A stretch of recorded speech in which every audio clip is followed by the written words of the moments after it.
Hello students, in this video lesson we will study about the mode of transmission, symptoms, prevention and control of some other bacterial diseases. The first disease that we are going to cover is typhoid. Now typhoid is the most common communicable disease in our country. It is common in the age group of 1 to 15 years. According to one estimate, about 2.5 million people suffer from typhoid every year. It is caused by a rod-like motile bacterium. Motile means a bacteria which can move. A motile bacterium called Salmonella typhi. This bacterium enters through mouth and live in the intestine of a man. Its incubation period is about 2 weeks. Now its mode of transmission. See, human infection is direct through contaminated food and water. It can also spread through the human excreta by carriers like houseflies. Now its symptoms. The first symptom may be headache and typhoid fever, which rises to the maximum in the afternoon. Temperature increases with each day in the first week. The fever remains high in second week and then it gradually declines during third and fourth week. Another symptom can be damage to the intestinal walls like ulcers or diarrhea which becomes hemorrhagia, that means loss of blood, or rashes all over the body. Now how can it be prevented? See, proper sanitation and underground disposal of the human excreta prevents the infection. Screening of water supply and food from contamination by flies. TAB vaccination that provides immunity for 3 years, or the Typhorol oral vaccine that also prevents typhoid. Now for its control, standard drugs here means medicines. So standard medicines like chloromycetin are used to cure typhoid. Children, the next disease that we have to cover is cholera. Cholera is an acute infectious and highly contagious disease. Contagious means highly communicable disease. It is caused by a comma-shaped motile bacterium called either Vibrio comma or Vibrio cholerae.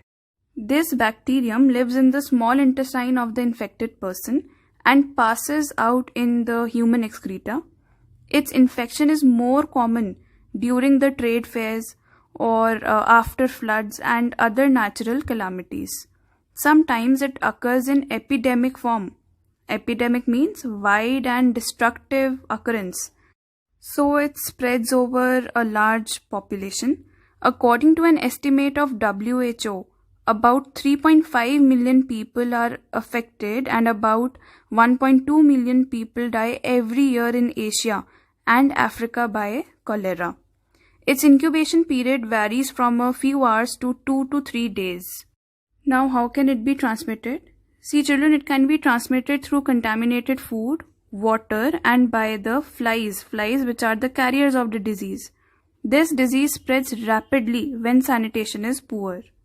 Its symptoms can be sudden onset of watery diarrhea, which is generally painless, rice watery stool, effortless vomiting without nausea, rapid loss of several liters of fluid within hours which can cause dehydration, muscle cramps and weight loss. Eyes of the patient becomes sunken. Now how can it be prevented?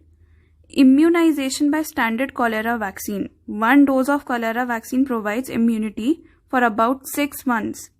Boiled water and freshly cooked food should be used in cholera prone areas. Proper underground disposal of human excreta is very important. Educating the masses about personal hygiene and good sanitation in the community are the only certain preventive measures against cholera.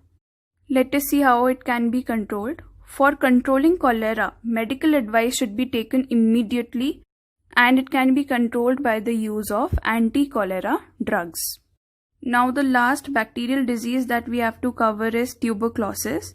Tuberculosis, which is commonly known as TB, is a serious disease, as about 500,000 people die of this disease each year in our country alone. It is caused by a rod-shaped bacterium called Mycobacterium tuberculosis. This bacterium damages body tissues and releases a toxin called tuberculin, which produces the disease. It commonly affects our lungs, but it may attack any part of the body like brain, bones, intestine, etc. It is especially common among poor people living in the ill-ventilated and congested parts of the big cities. Its incubation period is quite variable. It can vary from 2 to 10 weeks. Now its mode of transmission. Tuberculosis is transmitted from infected person to others directly by sneezing, coughing or spitting, as well as indirectly. That means it is also an airborne disease. It can also be contacted from animals like taking milk of a tubercular cow, etc.